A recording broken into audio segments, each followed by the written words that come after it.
how would you grade the administration so far? I mean, Is there a grade below an F?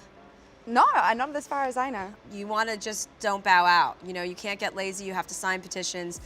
You have to call your congresspeople, and you know, it's an old song to sing, and it kind of gets laborious to continue to repeat it over and over. I want to be hopeful, and I want to be positive, and I just think we have to constantly really not get lazy about saying, no, this is unacceptable, this is not, we can't, everything is a catastrophe. Every single day is a different news cycle. Chelsea Handler just turned Trump into a human piñata on live TV, and the candy that fell out wasn't pretty. She didn't just make fun of his spray tan, she systematically destroyed everything from his failed businesses to his tiny hands. Ever wondered what happens when a comedian with nothing to lose meets a politician with everything to hide? Handler's roast got more brutal with each joke, building up to a finale where she called Trump a human infomercial for failure. This is the takedown you've been waiting for. Remember when your high school bully finally got what they deserved? That sweet moment of karma when someone finally called them out on their nonsense? That's exactly what happened when Chelsea Handler took the stage and unleashed a verbal smackdown on Donald Trump that left audiences gasping between laughs. Handler didn't mess around with her approach. Trump has declared April Sexual Harassment Awareness Month? Month. Oh, you mean Sexual Harassment Month? Yeah, well, okay. that's to be debated. Right, okay. So do you think he's finally maybe starting to deal with the issues that are at hand? I mean, I can't even imagine what the circumstances that would have called for them to treat a man like that. Yeah, terrifying. Poor guy. Did you watch that video? I did. I saw it. It's traumatizing. It's really traumatizing, not only for him, for every single person on that plane. Yeah, yeah. But I think now is it's so much more important than ever to really be a voice of reason and be a voice of justice and defend people. It's just, there's no price tag on it. She went straight for Trump's most sensitive spot, his self-image as a successful businessman. While most comedians might toss out a quick joke about his bankruptcies and move on, Handler dug in deeper, connecting those business failures to what she clearly sees as fundamental character flaws. The roast started with Handler painting a picture of Trump's business failures so epic that she suggested even the classic board game Monopoly wanted nothing to do with him. Even Monopoly boards are filing restraining orders against Trump, she joked, setting the tone for what would become an increasingly brutal takedown. But what really got the audience howling was when Handler smoothly pivoted to Trump's well-documented love affair with fast food. Instead of just making the easy joke about his McDonald's addiction, she went further, suggesting that his loyal supporters might actually be unknowingly funding his supersized habit through their donations. The implication was clear.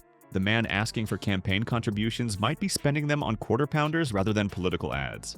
Handler's comedic instincts were on full display as she crafted a brilliant comparison between Trump's diet and his presidency. The most impactful thing I've learned is that we're a country that is moving forward and that needs to continue moving forward, and that we cannot move backwards. And that's what Donald Trump represents, and he represents fear and fear-mongering. Gender disparity and racial disparity can't exist any longer, and we have to move forward, and there's only one choice for that to happen, and that's Hillary Clinton. We're experiencing in this country. I think those writers would like to have been this creative with what we've witnessed in this political cycle. But it's the same kind of messaging, which is make everybody scared and this is an unsafe place and turning everybody against each other.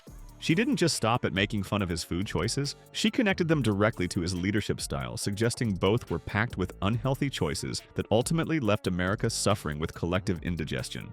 The metaphor landed perfectly with the audience, who recognized the truth wrapped inside the joke. With each punchline, Handler's delivery became sharper and more cutting. You could see her confidence building as the audience responded with increasingly enthusiastic laughter. She wasn't just telling jokes, she was establishing a rhythm of escalation that would carry through her entire performance. The real knockout blow came when Handler compared Trump's current influence to his failed business ventures.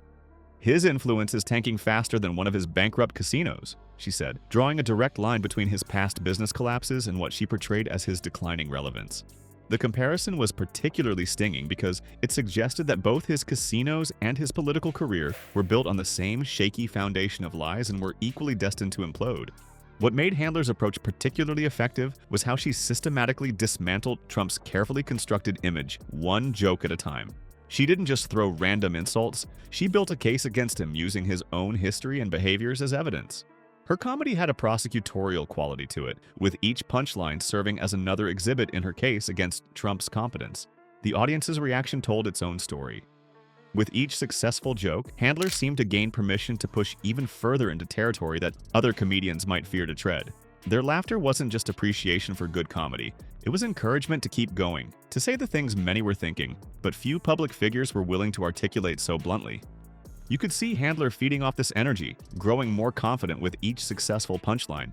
What started as a roast was transforming into something more, a public takedown that used humor to deliver serious criticisms about Trump's character, competence, and legacy. The laughter may have been the immediate reaction, but the lasting impact was how effectively Handler reframed Trump's image, turning his self-proclaimed successes into punchlines.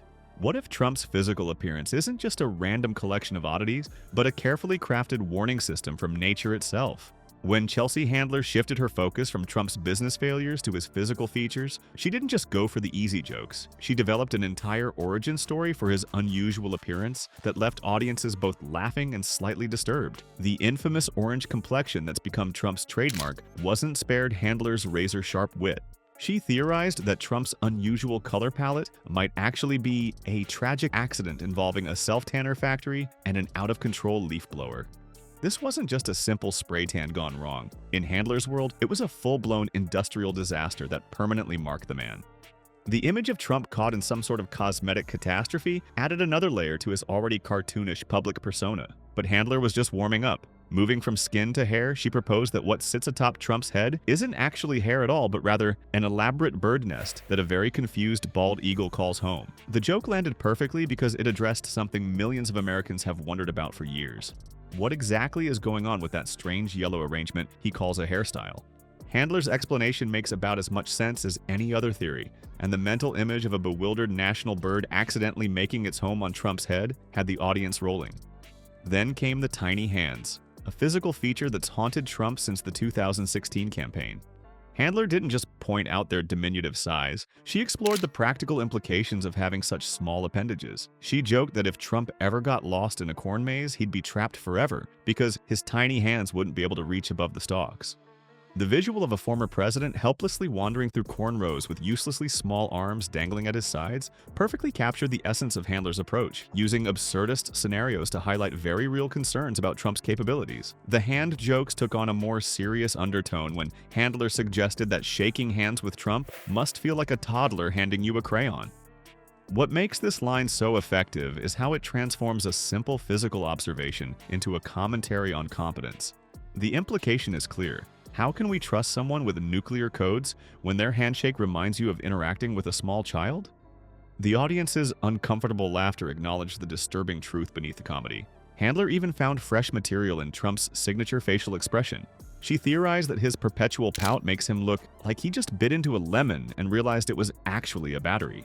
This perfect description of his chronically pursed lips suggested his expression wasn't just an aesthetic choice, but the result of decades of holding in sneezes or confusion about the world not revolving around him. Handler's talent for creating these elaborate backstories for Trump's physical quirks elevated her comedy beyond simple mockery.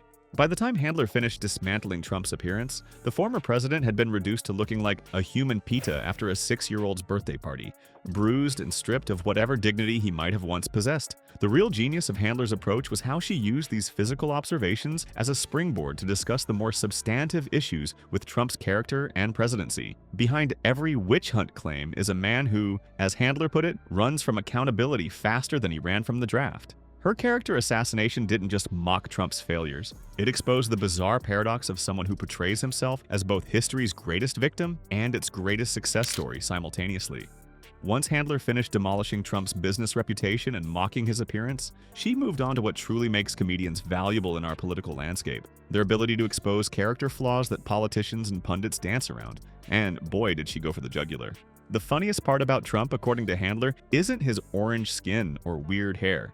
It's his incredible talent for whining while claiming to be strong. If whining were a profession, Trump would be a billionaire. Which, let's be honest, he's not, she quipped as the audience roared. While most politicians carefully avoid questioning Trump's wealth, Handler just casually dropped that truth bomb like it was nothing. Handler's special talent was exposing the weird contradiction at the heart of Trump's public persona. On one hand, he presents himself as the strongest, toughest, most successful businessman in history.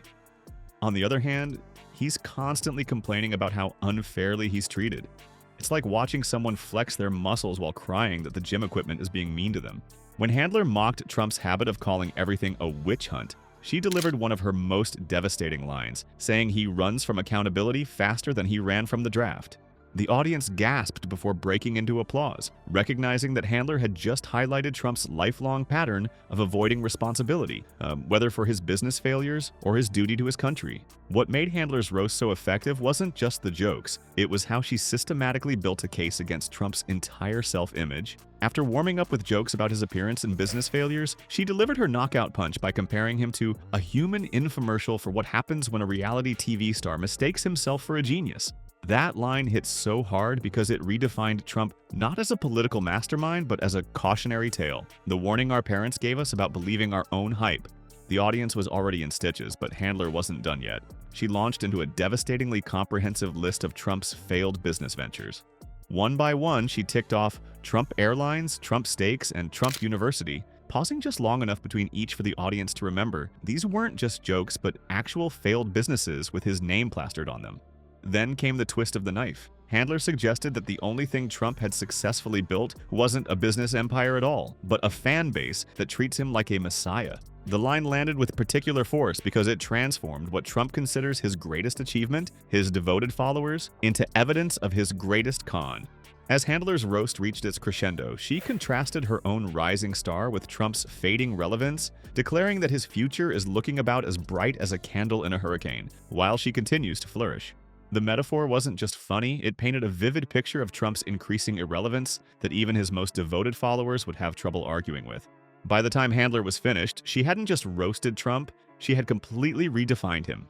Through comedy, she had transformed him from the powerful, successful businessman he claims to be into the world's loudest cautionary tale, a joke that history will remember not as a leader but as a punchline. What made Handler's character assassination so effective was that she didn't just mock Trump's surface-level traits as many comedians do. She got to the heart of the strange contradiction that defines him, a man who boasts constantly about being the best while simultaneously portraying himself as history's greatest victim. She exposed the bizarre spectacle of someone who claims to be a genius while leaving behind a trail of spectacular failures. When the laughter finally dies down, what we're left with is more than just a few good jokes. Chelsea Handler's takedown of Trump stands as a rare moment when comedy becomes public service. While politicians dance around Trump with calculated statements, Handler ripped away his facade with the precision of a surgeon wielding a chainsaw. The beauty of Handler's approach wasn't just that it was funny, it was that it was true. In a world where facts are called fake and lies are dressed up as alternative truths, sometimes it takes a comedian to say what others won't. Handler reminded everyone that laughter isn't just entertainment, it's kryptonite for bloated egos built on houses of cards. The orange man with the yellow hair might tweet about witch hunts tomorrow, but today, Handler proved that sometimes the most powerful weapon against nonsense is simply pointing at it and laughing.